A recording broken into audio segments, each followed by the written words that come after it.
Ukraine पर आज रात एक बार फिर बड़े हमले का खतरा मंडरा रहा है। बीती रात यूक्रेन ने रूस के रोस्तोव में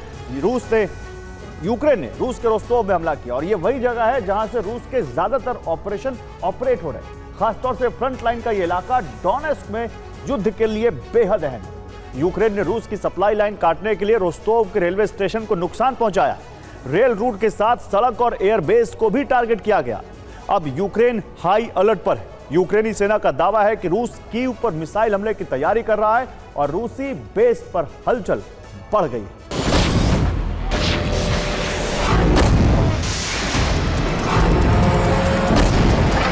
रूसी सेना की मुस्तैदी क्रीमिया में थी।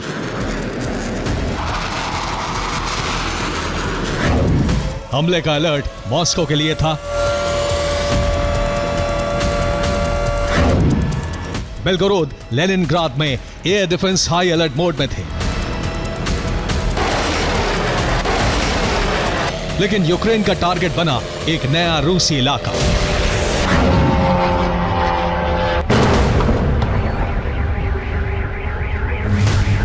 यूक्रेन ने एक साथ कई ड्रोन से रूस के रोस्तोव में हमला किया। यह यूक्रेन के नए ऑपरेशन का पहला प्रहार था।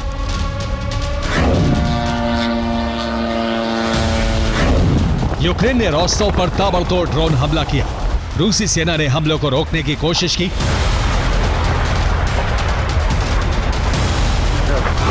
रोस्तोव में 3 एयर डिफेंस तैनात हैं। 22 यूक्रेनी ड्रोन को गिराने में कामयाबी मिली, लेकिन कई यूक्रेनी ड्रोन अपने टारगेट तक पहुंचे।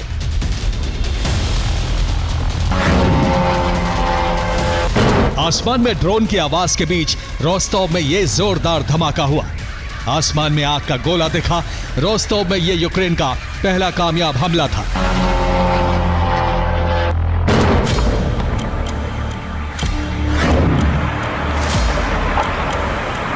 यूक्रेन का यह हमला कहां हुआ, इस वीडियो से समझा जा सकता है।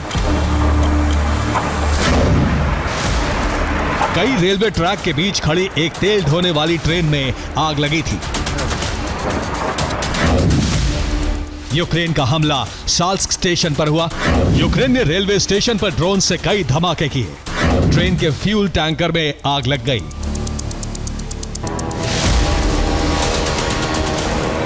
यूक्रेन ने रोस्तोव को निशाना बनाया और हमला रेलवे स्टेशन पर किया गया। वॉर एक्सपर्ट्स के मुताबिक यह हमला यूक्रेन और नेटो की बहुत बड़ी प्लानिंग का हिस्सा है।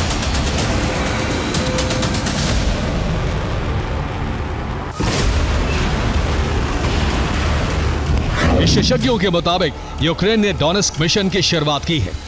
10 दिनों में डोनेस्क कब्जा मुक्त कराने का लक्ष्य है। पूर्वी यूक्रेन ही इस वक्त रूस का सबसे बड़ा टारगेट है।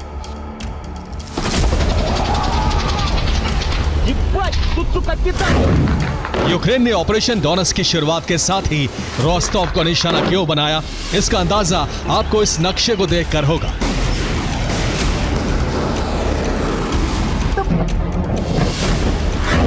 रोस्तोव यूक्रेन के बेहद करीब है।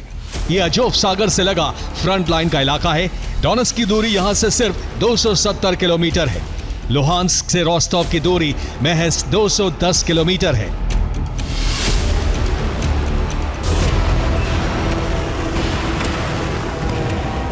रोस्तोव को टारगेट करने का प्लान यूरोप और नेटो के एक्सपर्ट्स का हो सकता है, क्योंकि इस मिशन के लिए यूक्रेन में नए हथियार भी भेजे गए हैं।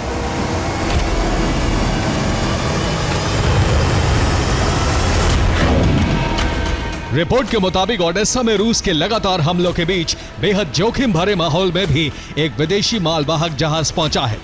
दावा है कि जहाज में यूक्रेन को ड्रोन की सप्लाई की गई है। नेटो अब यूक्रेन के हर उस हिस्से को खाली कराने में यूक्रेन की मदद कर रहा है जहां रूसी सैनिकों का कब्जा है। ट्रंप के 10 दिन के अल्टीमेटम की वजह से यह संग्राम और तेज होने वाला है। रोस्तोव मिशन डोनेस्क के लिए बेहद अहम इलाका है। रोस्तोव पर हमला क्यों किया गया, यह आपको बताते हैं।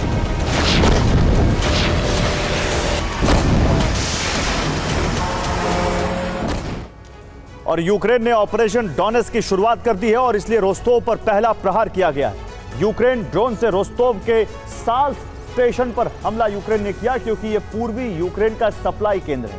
साल्स्क स्टेशन पर हर वक्त हथियारों का बड़ा स्टॉक मौजूद रहता है। सेना को रसद की सप्लाई भी यहीं से होती है। डोनेस्क में सैनिकों की कमी भी इसी रास्ते से पूरी की जाती है। सेना के लिए ट्रेन से टैंक और बारूद की सप्लाई होती रहती है।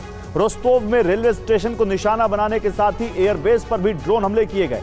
ड्रोन हमलों से रनवे को मामूली नुकसान पहुंचा है। यूक्रेन रोस्तोव में हाईवे को भी यूक्रेन ने निशाना बनाया ताकि सड़क मार्ग से पूर्वी यूक्रेन में रूसी सेना तक मदद न पहुंच सके। रोस्तोव में सेना के बैरक पर भी हमले किए गए।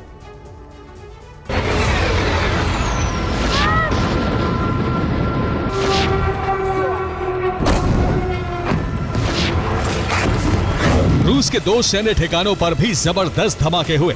रिपोर्ट के मुताबिक ब्लास्ट के बाद सैन्य ट्रेनिंग सेंटर में आग लग गई। रूसी सेना का दावा है कि आग जंगल से फैली है। रूस पर इन हमलों के बाद रूस बदले की तैयारी में है। अंदेशा है कि आज रात यूक्रेन पर बहुत बड़ा हमला हो सकता है। रूस राजधानी कीव में तबाही मचाने की तैयारी में है। रोस्तोव हमले का बदला डोनेस्क से लिया जाएगा।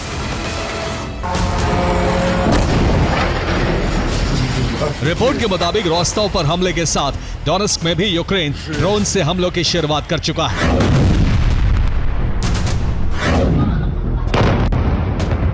सोमवार की रात डोनेस्क में कई जगहों पर धमाके हुए।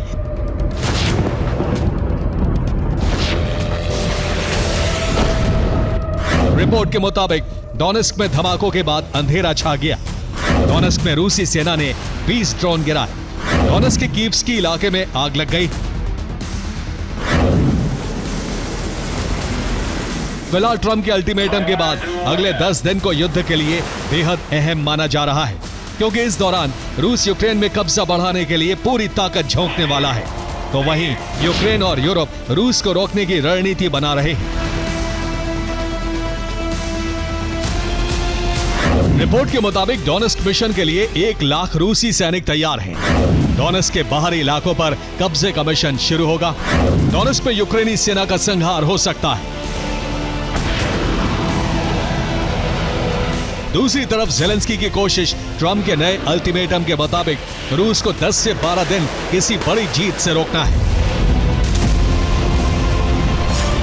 फिलहाल यूक्रेन को सूमी में बड़ी कामयाबी मिली है। यूक्रेनी सेना सूमी के कब्जे वाले इलाके में कई किलोमीटर आगे बढ़ी है। और सूमी में यूक्रेन को बड़ी कामयाबी मिली है। सूमी के करीब कुर्स्क में रूस के 50,000 सैनिक मौजूद हैं, लेकिन फिर भी यूक्रेनी सेना को नई जीत मिली है। यूक्रेनी सैनिकों ने सूमी में किंद्रतिवका इलाके को मुक्त करा लिया है। यहां 15 दिनों से रूसी सेना का कब्जा था। सबसे बड़ी बात यह है कि यूक्रेनी हमले में रूसी सैन्य कमांडर की भी मौत हो गई।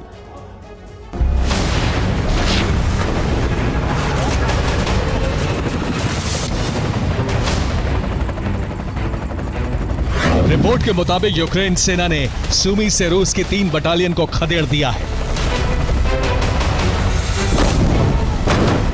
दावा किया जा रहा है कि रूसी सेना को कुर्स्क में मौजूद बैकअप फोर्स से मदद नहीं मिल सकी और यूक्रेनी सेना ने घेर कर रूसी फौज पर हमला किया, जिसकी वजह से रूसी बटालियंस को पीछे जाना पड़ा।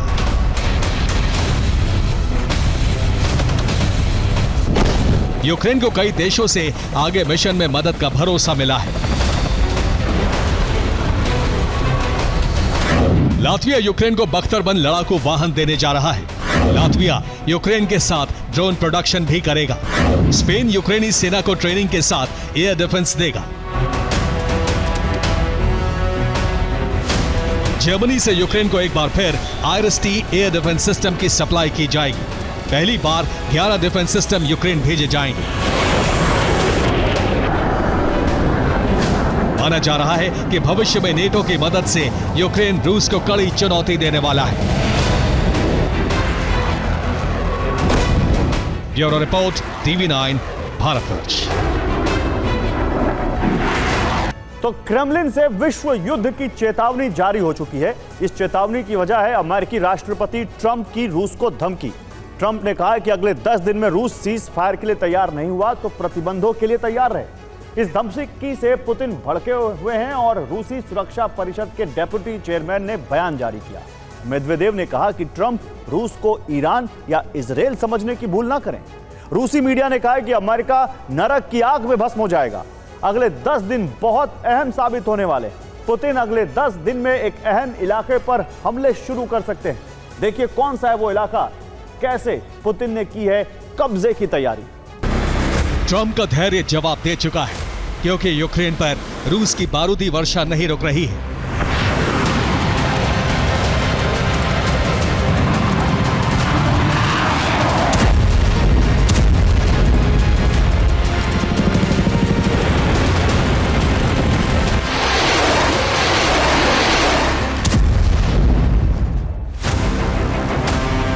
अमेरिका के राष्ट्रपति ने रूस को 11 दिन पहले कहा था कि पुतिन के पास सीज फायर के लिए 50 दिन है, लेकिन हालात उल्टे हो रहे हैं। यूक्रेन लगातार झुलस रहा है और पुतिन का ऑपरेशन यूरोप की तरफ बढ़ने लगा है।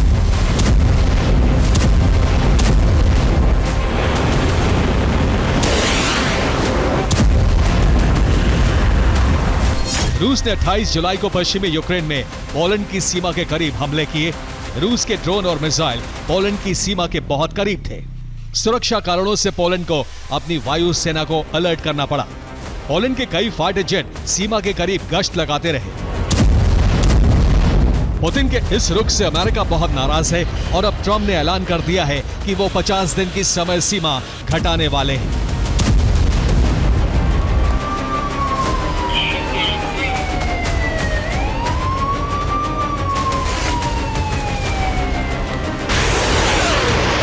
ट्रंप के इस बयान का मतलब है कि अब 50 नहीं बल्कि 10 से 12 दिनों में रूस को सीज फायर की तरफ बढ़ना होगा, वरना वो रूस पर नए प्रतिबंधों का ऐलान कर देंगे। ट्रंप के इस बयान से रूस बहुत नाराज है। रूसी सुरक्षा परिषद के डिप्टी चेयरमैन दिमित्री मेदवेदेव ने कहा है कि ट्रंप रूस के साथ 50 और 10 दिन का अल्टीमेटम गेम खेल रहे हैं, लेकिन उनको याद रखना चाहिए कि रूस ईरान या इजराइल नहीं है। ट्रंप के हर अल्टीमेटम से युद्ध का खतरा बढ़ रहा है। ये युद्ध रूस यूक्रेन के बीच नहीं बल्कि रूस अमेरिका के बीच छिड़ेगा। अगर ट्रंप अगले 10 दिन में रूस पर दबाव बढ़ाने की कोशिश करते हैं तो रूस ऑपरेशन एंटी नेटो शुरू कर सकता है।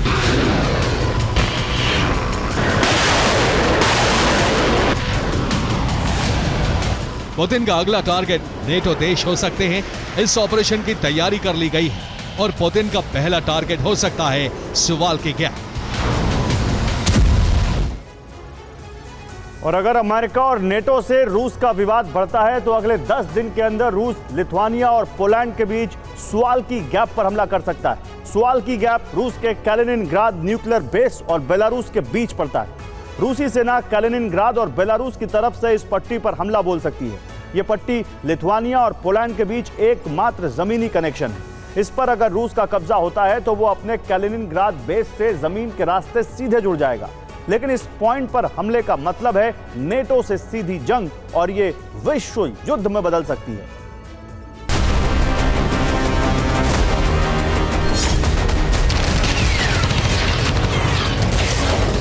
सुवाल्की गैप पर हमले की आशंका इसलिए भी बढ़ गई है क्योंकि रूस ने अपने सहयोगी देश बेलारूस पर अहम ऐलान किया है।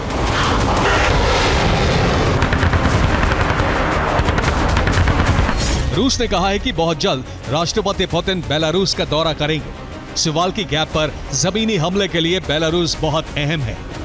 अमेरिकी राष्ट्रपति के बयान के बाद रूस ने साफ कर दिया है कि वो लंबी जंग के लिए तैयार है।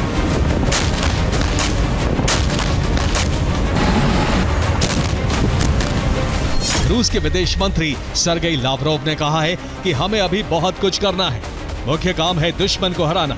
इतिहास में पहली बार रूस पूरे पश्चिमी खेमे से अकेला लड़ रहा है, इसलिए आत्मनिर्भर रहना होगा। झिझक या कमजोरी के लिए कोई जगह नहीं है। झिझक का मतलब साफ है कि अगर जरूरत पड़ी तो रूस अमेरिका से भी उलझने से झिझकेगा नहीं। अगर जरूरत पड़ी तो रूस अमेरिका के खिलाफ अपनी परमाणु शक्ति का इस्तेमाल करने का संकेत दे चुका है। रूस के मशहूर पत्रकार व्लादिमीर सोलोव्योव ने भी अमेरिका को सीधी धमकी दे दी है। सोलोव्योव ने अपने प्रसारण में कहा है कि धैर्य ट्रंप का नहीं, रूस का खत्म हो चुका है। अगर रूस की परीक्षा ली गई तो अकल्पनीय परिणाम होंगे। रूस ऐसी शक्ति का प्रयोग करेगा जिसकी कल्पना न अमेरिका कर सकता है और न ही यूरोप। ये सवाल की गैप पर हमलों की तैयारी के संकेत माने जा रहे हैं। नेटो की दहलीज पर पुतिन ने अपनी सेना तैनात कर दी। रूसी सेना इस वक्त नेटो लेक कहे जाने वाले बाल्टिक सागर में नेटो देशों को चुनौती देने की तैयारी कर रही है।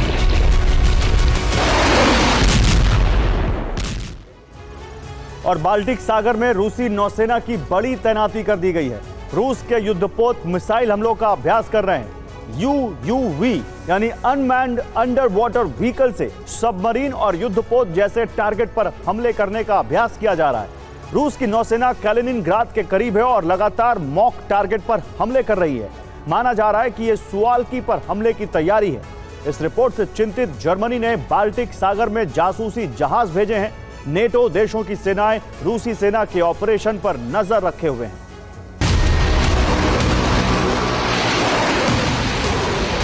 रूस की तैयारी को देखते हुए यूरोप के देश भी आने वाले खतरे से निपटने की तैयारी में जुट गए।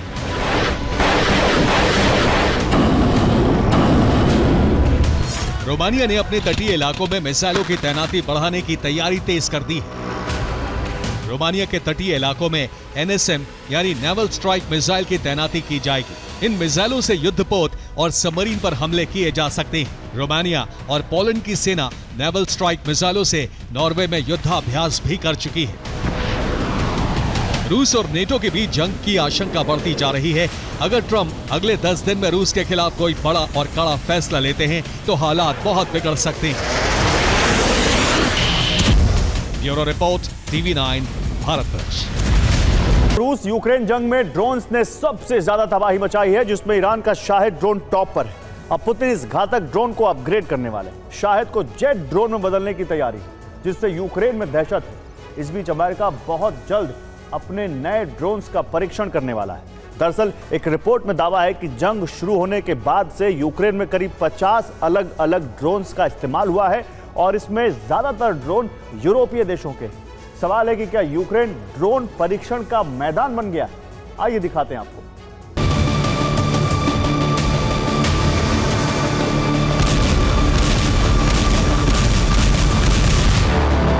रूस यूक्रेन की राजधानी कीव को दहला रहा है। यूक्रेन मॉस्को और रूस की हथियार फैक्ट्रियों पर हमले कर रहा है।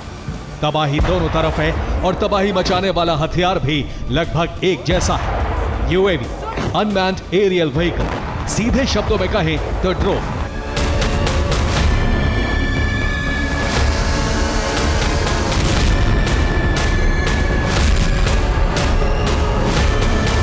छोटा सा दिखने वाला ड्रोन रूस यूक्रेन जंग में बड़ा संहार कर रहा है।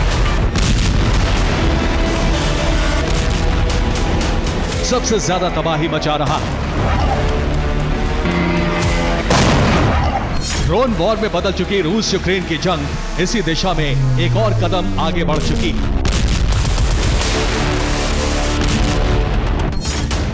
यह जंग अब ड्रोन परीक्षण केंद्र में बदल चुकी है और इसका एपिसेंटर बनी है यूक्रेन की धरती, जहां अब नए ड्रोन्स का परीक्षण हो रहा है।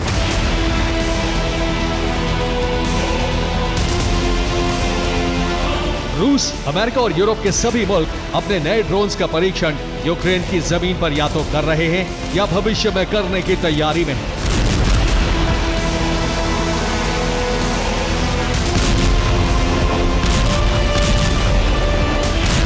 इसकी वजह क्या है आपको बताएंगे, लेकिन उससे पहले यूक्रेन के नए भय से आपका परिचय करवाते हैं, जो ज़ेलेंस्की और उनके जवानों की टेंशन बढ़ा रहा है। रूस शाहिद ड्रोन में बड़े बदलाव कर रहा है। रूसी हथियार कंपनियां इसे जेट ड्रोन बनाने की तैयारी में है। एक ऐसा ड्रोन जो मानव रहित होगा लेकिन काम एक फाइटर जेट की तरह करेगा। दावा है कि रूस का नया जेट ड्रोन मिसाइल दाग सकेगा, कई किलो के बम गिरा सकेगा। इसकी रफ्तार भी आम ड्रोन से बेहद ज्यादा तेज होगी और इसे रिमोट से ऑपरेट किया जाए।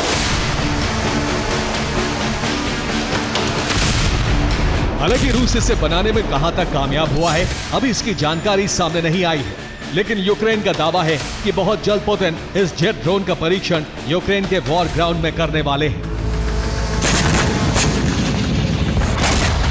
ज़ेलेंस्की कैबिनेट में मंत्री माइखेलो फेडोरोव ने अपने एक बयान में कहा, रूस ने शाहिद ड्रोन में कई बदलाव किए हैं। यूक्रेनी इंटरसेप्टर को उन्हें ट्रैक करना मुश्किल हो रहा है। यूक्रेन ने नए ड्रोन इंटरसेप्टर पर काम शुरू कर दिया है, लेकिन अब रूस इसे जेट ड्रोन में बदल रहा है। रूस जल्द इसका परीक्षण जंग में करेगा।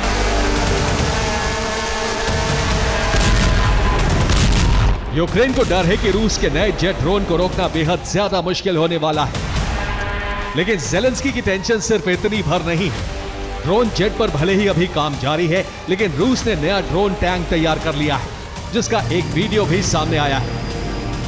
वीडियो में नजर आ रहा ये रूस का नया टैंक ड्रोन है। इसे T-72 टैंक के आधार पर तैयार किया गया है। दावा है कि इस टैंक को ऑपरेट करने के लिए क्रू की जरूरत नहीं होती। हालांकि इस वीडियो में टैंक पर एक सैनिक नजर आ रहा है और यही इसकी सबसे बड़ी खासियत है। और रूस के स्टुर्म ड्रोन टैंक को T-72 टैंक के आधार पर तैयार किया गया है। इस ड्रोन कमांड सेंटर के जरिए 3 किलोमीटर दूर से इस ड्रोन को ऑपरेट किया जा सकता है। इसके अलावा जरूरत पड़ने पर सैनिकों का क्रू टैंक में बैठकर भी इससे हमले कर सकता है। इस टैंक में 125 mm की शॉर्ट बैरल गन तैनात है।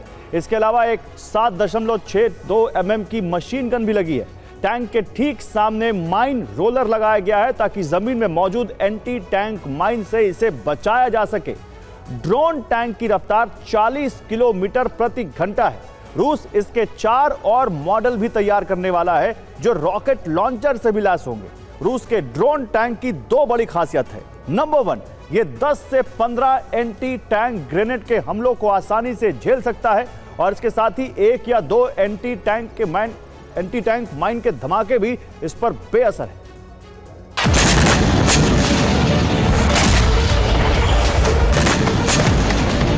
रूस सिर्फ अपने नए ड्रोन ही यूक्रेन में नहीं भेज रहा, बल्कि उत्तर कोरिया के सैनिक भी बड़ी संख्या में यूक्रेन फ्रंट लाइन पर हमला करने की तैयारी में हैं।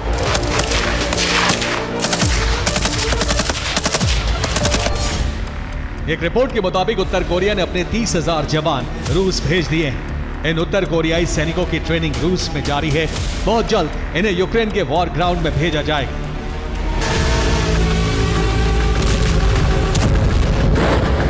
एक तरफ रूस जंग में नए ड्रोन्स के दम पर युद्ध जीतने की तैयारी कर रहा है, तो दूसरी तरफ अमेरिका और यूरोप भी यूक्रेन के मैदान में अपने नए ड्रोन्स की टेस्टिंग कर रहे हैं।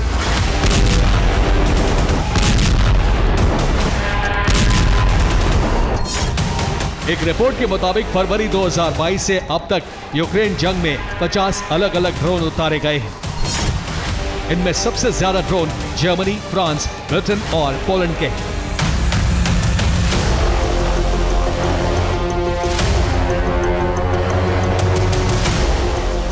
दरअसल जितना खर्च एक नए ड्रोन को तैयार करने में आता है, करीब उतना ही खर्च उसके परीक्षण पर भी करना पड़ता है। ऐसे में यूरोपीय देश यूक्रेन जंग का फायदा उठाकर अपने नए ड्रोन को यहां टेस्ट कर रहे हैं ताकि खर्च को कम किया जा सके।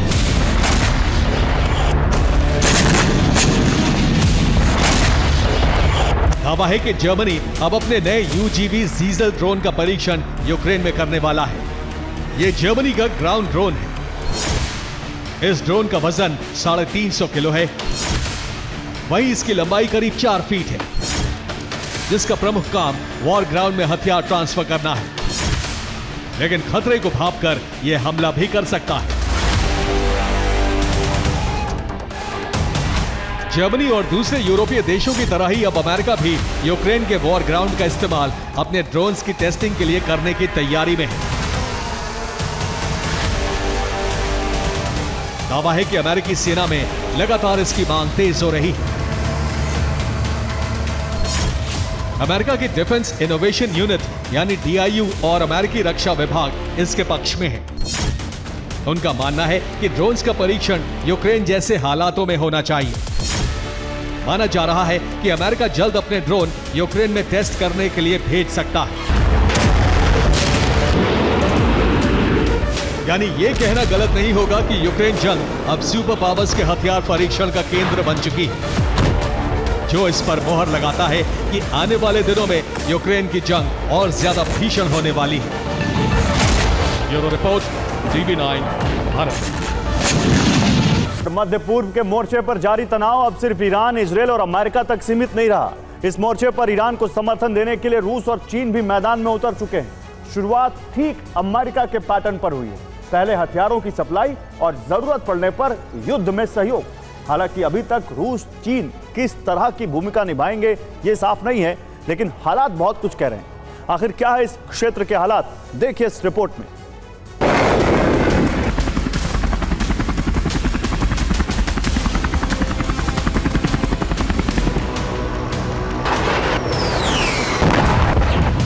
मध्य पूर्व पर मंडरा रहे युद्ध के बादल ईरान के इन्हीं न्यूक्लियर केंद्रों से उठे।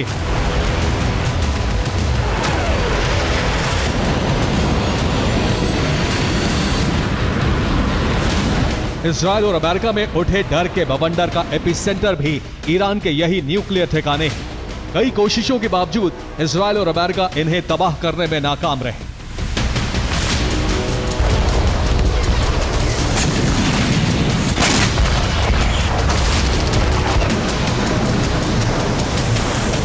और अब एक बार फिर इन्हें तबाह करने के लिए ईरान को दहलाने की कोशिश हो सकती है।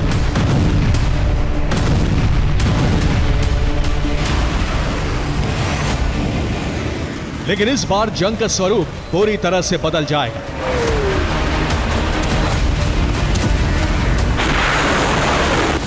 सुपर पावर टकराएंगे, अरब को रणभूमि बनाएंगे।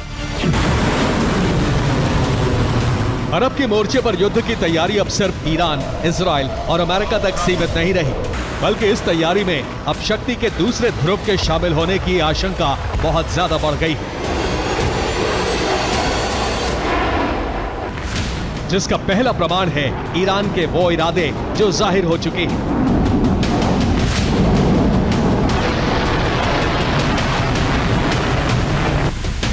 इजरायली और अमेरिकी हमलों के दौरान ईरान को जिन हथियारों की कमी महसूस हो रही थी, वो अब उसके पास मौजूद है। ईरान को रूस की तरफ से S-400 air defence system supply किए गए हैं, जिनकी ईरान ने पहली टेस्टिंग के साथ सुरक्षात्मक तैयारी दिखा दी है। वहीं दूसरी तरफ चीन से J-10C फाइटर प्लेन भी ईरान ने हासिल कर लिए हैं।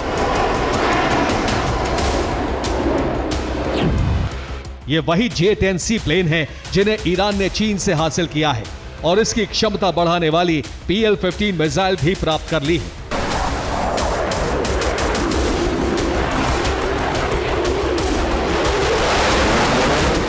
जिससे पता चलता है कि मजबूत डिफेंस के साथ ईरान ने ऑफेंस की तैयारी भी बड़े पैमाने पर की है।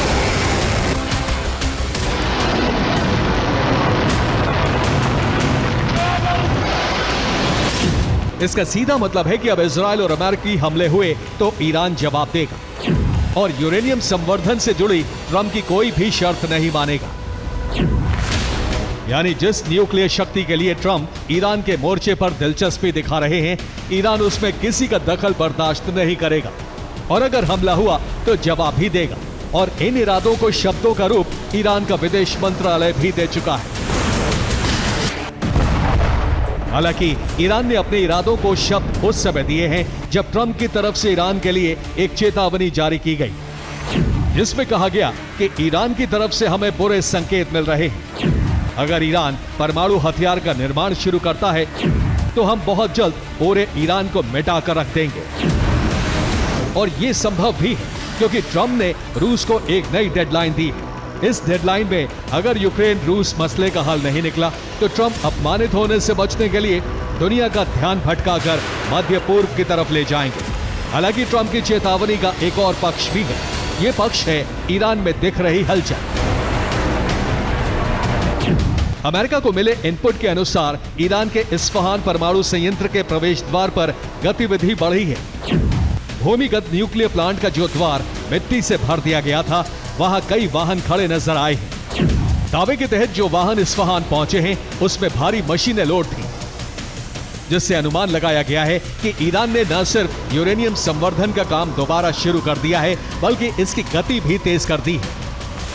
अब तय हो चुका है कि ईरान जिस रास्ते पर चलना चाहता है, वहां वो किसी का दखल मंजूर नहीं करेगा और इस राह पर ईरान के सबसे मजबूत सहयोगी के रूप में रूस, चीन शामिल है। ऐसे में अमेरिका और इजराइल के पास विकल्प क्या है? अमेरिका के पास विकल्प है इजराइल, जिससे ईरान पर हमले के लिए हथियार मुहैया कराए जाएंगे, और इजराइल के पास विकल्प है सीक्रेट एजेंट्स, जिनके जरिए ईरान के परमाणु कार्यक्रम को बर्बाद किया जा सकता है। हालांकि इजराइल ने अपने विकल्प के साथ ईरान के परमाणु कार्यक्रम को बर्बाद करने की कार्रवाई शुरू भी कर दी। ईरानी सूचना मंत्रालय की एक रिपोर्ट बताती है कि जून में इजराइल ने ईरान के 23 अधिकारियों की हत्या की योजना बनाई थी। इनमें ईरान के परमाणु कार्यक्रम से जुड़े वरिष्ठ वैज्ञानिकों के नाम भी शामिल हैं। लेकिन ईरान ने हत्या के 35 प्रयासों को पूरी तरह विफल कर दिया। इसके अलावा ईरान ने इजराइल के कुछ एजेंट्स को गिरफ्तार करने का भी दावा किया है, जो बताता है कि ईरान में मोसाद के कई एजेंट्स एक्टिव हैं। लेकिन अमेरिका की एंट्री होते ही इस स्थिति में और तेजी महसूस होगी। ईरान पर हमले तो होंगे ही, साथ ही एजेंट्स भी ज्यादा सक्रिय हो सकते हैं। लेकिन इस बार स्थिति ईरान के मोर्चे पर भी बदल गई है, क्योंकि अमेरिकी हमलों के साथ रूस, चीन भी सक्रिय हो जाएंगे। प्रत्यक्ष न सही, अप्रत्यक्ष रूप से ईरान को मदद पहुंचाने लगेंगे। अमेरिका से मुकाबले के लिए ईरान को हथियार भी मुहैया कराए जाएंगे, और ये सिर्फ ईरान के साथ रक्षा संधि या अमेरिका के खिलाफ एक्शन के तहत नहीं होगा, बल्कि इसका एक कारण ईरान में जारी परमाणु कार्यक्रमों में रूस और चीन की भागीदारी भी होगा, जिसका संकेत रूस की तरफ से मिल रहा है। रूस के राष्ट्रपति व्लादिमीर पुतिन ने इजरायली प्रधानमंत्री नेतन्याहू के साथ फोन पर बात की है, जिसमें उन्होंने मध्य पूर्व में जारी तनाव पर लंबी चर्चा की और ईरान के परमाणु कार्यक्रम के मुद्दे पर मदद की पेशकश भी की। यानी रूस मध्य पूर्व के मोर्चे पर शुरुआत चर्चा से चाहता है, लेकिन अमेरिका की आक्रामकता बढ़ी तो फिर टकराव में रूस और चीन भी शामिल हो जाएंगे और अरब सुपर पावर देशों की रणभूमि में तब्दील हो जाएगी। Bureau report, TV9 Bharat. और ताइवान स्ट्रेट में चीन की घुसपैठ लगातार बढ़ती जा रही है। डर है कि चीन किसी भी वक्त ताइवान पर कब्जे की जंग शुरू कर सकता है। ऐसे में अमेरिका ने चीन की घेराबंदी शुरू कर दी है। हिंद प्रशांत क्षेत्र में अमेरिका की सबमरीन पहुंच चुकी है। सिर्फ इतना ही नहीं, जापान भी अपनी मिसाइलें चीन के पास तैनात करने वाला है। यानी चीन की एक गलती समंदर के इस इलाके में जंग का नया फ्रंट खोल सकती है। समंदर में चीन कभी ताइवान को आंखें दिखाता है तो कभी फिलीपींस जैसे छोटे देशों को धमकाता है।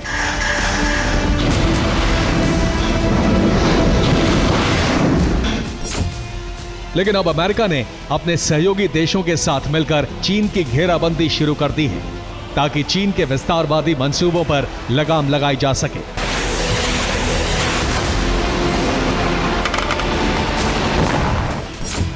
अमेरिका ने चीन को पूर्वी तट पर घेरना शुरू कर दिया है।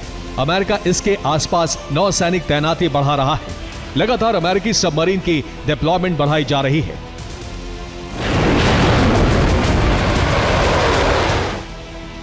चौबीस घंटे पहले ही अमेरिकी नौसेना की परमाणु पनडुब्बी ऑस्ट्रेलियाई तट पर पहुंची। फिलहाल इसे ब्रिस्बेन के पास तैनात किया गया है। दरअसल ऑस्ट्रेलिया पहुंची पनडुब्बी अमेरिका, ऑस्ट्रेलिया और ब्रिटेन के बीच हुए ऑकस गठबंधन का हिस्सा है, जिसका मुख्य उद्देश्य इंडो पैसिफिक क्षेत्र में सुरक्षा और सहयोग को बढ़ावा देना है। माना जा सकता है कि इसका प्रथम लक्ष्य चीन पर लगाम लगाना है।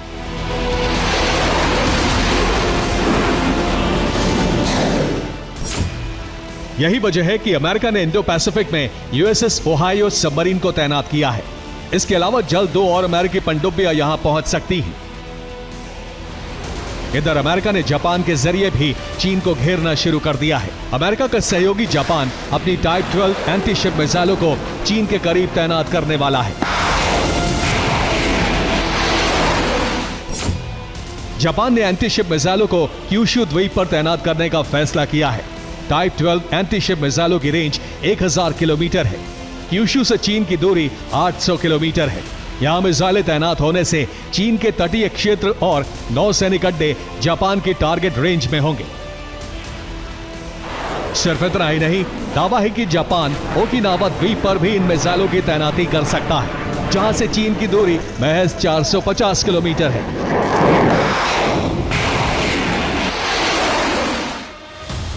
अमेरिका हर हालत में चीन पर लगाम लगाना चाहता है। यही वजह है कि वो जापान को सैन्य मोर्चे पर मजबूत भी कर रहा है। दावा है कि अमेरिका जल्द जापान को टॉमाहॉक क्रूज मिसाइलें भेज सकता है।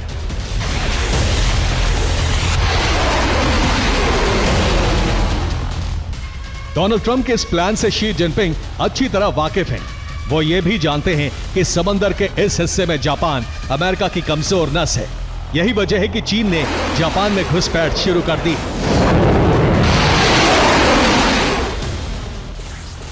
जापान से आई एक रिपोर्ट में दावा है, जापान के न्यूक्लियर प्लांट्स के पास संदिग्ध ड्रोन देखे गए। इन ड्रोन को दक्षिण जापान में मौजूद परमाणु संयंत्रों के पास देखा गया। ऐसे करीब 3 संदिग्ध ड्रोन ट्रेस किए गए हैं। माना जा रहा है कि ये ड्रोन चीन के हो सकते हैं। चीन इसके जरिए जापान के न्यूक्लियर प्लांट्स की जानकारी जुटा रहा है। साफ है, अमेरिका भले ही अपनी सबमरीन और जापान के जरिए चीन को घेरने की कोशिश में है, लेकिन शी जिनपिंग चुप नहीं बैठने वाले, जो समंदर के इस इलाके में जंग की बड़ी वजह बन सकता है। Bureau report, TV9 Bharat. संयुक्त राष्ट्र में स्वतंत्र फिलिस्तीन के मुद्दे पर कॉन्फ्रेंस की गई। संयुक्त राष्ट्र महासचिव एंटोनियो गुटेरेस ने कहा कि फिलिस्तीन की स्थापना गाजा का अधिकार है और यही सही समय है। अमेरिकी खेमे के देश भी संयुक्त राष्ट्र में इस मुद्दे का समर्थन कर रहे हैं। हालांकि अमेरिका और इजरायल इस पर सहमत नहीं है। फिलिस्तीन के मुद्दे पर संयुक्त राष्ट्र के एक्टिव होते ही इजरायल ने गाजा पर कब्जे का ऑपरेशन तेज कर दिया है। We know that the Israeli-Palestinian conflict has endured for generations. Gaza में बारूद बरस रहा है और संयुक्त राष्ट्र के दफ्तर में यह बहस शुरू हो चुकी है कि अब इस समस्या के हल का सूत्र 2 स्टेट सॉल्यूशन है। दुनिया ये तय करके बैठ चुकी है कि इजरायल के पड़ोस में फिलिस्तीन को मान्यता देकर नक्शे पर जगह दी जाए। इसी बीच इजरायल ने गाजा पर कब्जे का ऑपरेशन तेज कर दिया है।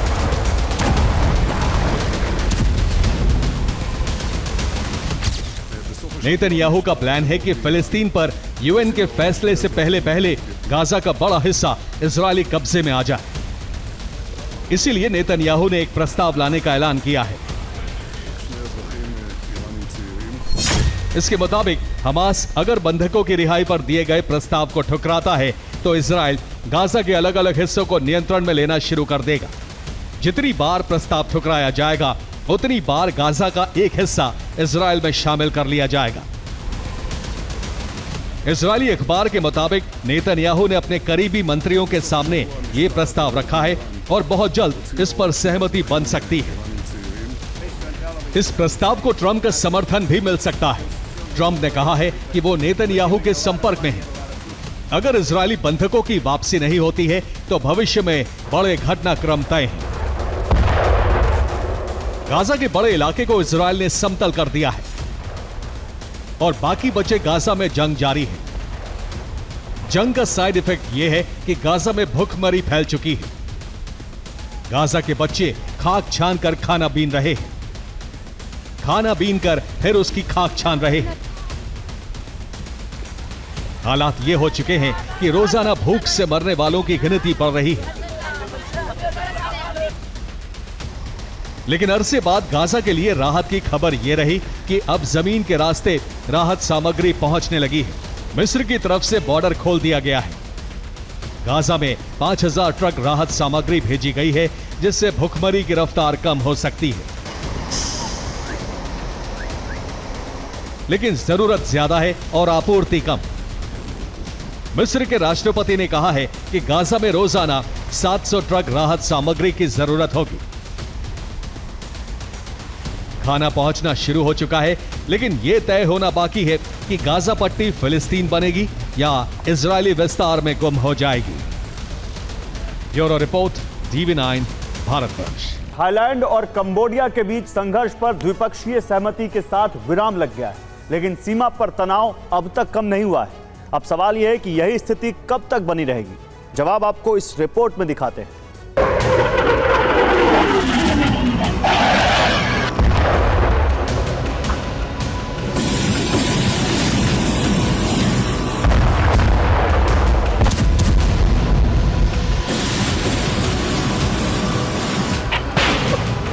दक्षिण पूर्व एशिया, क्या संघर्ष रुक गया? सीमा विवाद पर शुरू हुआ थाईलैंड और कंबोडिया के संघर्ष में सीमावर्ती क्षेत्र के 3 लाख से ज्यादा लोग दर बदर की ठोकरें खाने को मजबूर हो गए। थाईलैंड की आक्रामकता देखते हुए कंबोडिया ने खुद तुरंत सीज फायर की अपील की, लेकिन रॉयल थाई एयरफोर्स नहीं रुकी।